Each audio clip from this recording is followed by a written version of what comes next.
What is the hardest interview questions that I've been asked? So a lot of them are case oriented. Okay, so what that means is this. They provide you with a case, a real situation, and you have to solve that case or give your thoughts. And a lot of the times the people interviewing you are going to give you real business problems they're working on. They want to use you for your ideas. Okay, it's a symbiotic meeting. They both benefit, but they change the name of the company. So, for example, when I interviewed at the Boston Consulting Group, BCG, in Toronto back in 1995 when I was working at Accenture. When I interviewed there, BCG asked me, questions about the Toronto Sun, which is a big newspaper in Canada. And I think that their client at that time was the Toronto Star. Okay, and they asked me, how do we increase viewership for the Sun? And my answer was awful. I wasn't prepared. But the way that you answer all questions in all interviews is you provide them with a framework. It's like a crutch. And I teach about this in my complete job course.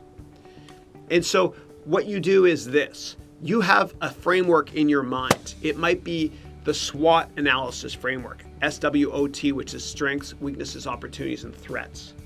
And so had I used that framework at the time, I could have said, let me kick it off with the strengths for the Toronto Sun. The strengths are blah, blah, blah, blah. Moving on to the weaknesses of the Toronto Sun. The weaknesses are blah, blah, blah, blah. In terms of the opportunities, online's a great opportunity for thesun.com, whatever it might be. Okay. And lastly, threats. I think the biggest threat to the business model longer term is. Now, you see what I just did there? What I did was I offered you a framework and I gave transition words in between, like in terms of. Moving on to, lastly, let's discuss, that sort of thing. When I discuss those transition words there, when I mention them, I'm actually thinking of what the answer is. Okay, I'm providing structure so that the person interviewing me understands that I have a well thought out answer. And I'm also buying time as well. And a lot of teachers do this. I know because I used to do this. I'll be in class and somebody will ask me a tough question. And I'll say, the question was this. Or if I'm on a webcast, what happens to a lot of companies that do webcast meetings, they say the question for the webcast was this. They're buying time so they can think of the right answer. So make sure you have a framework in place. Other frameworks you can use, and we had questions earlier on this call on marketing. You can use the Boston Consulting Group framework as well. Okay, and I did not get the job at the BCG or Boston Consulting Group because I was just rambling on and on and on without a framework. So aside from the BCG framework, moving on to other frameworks to talk about, see, I'm buying time. You can also use the product lifecycle framework, PLC. What phase is that company or that product in? Is it introductory phase or growth phase, maturity phase, or in decline, and why? So always use frameworks and you'll be able to answer questions very well. Another thing I found in interviews is there's an interview tactic where they'll ask you a lot of questions and they'll keep drilling down to see how you react under pressure when you can't answer a question. Here's how you do it.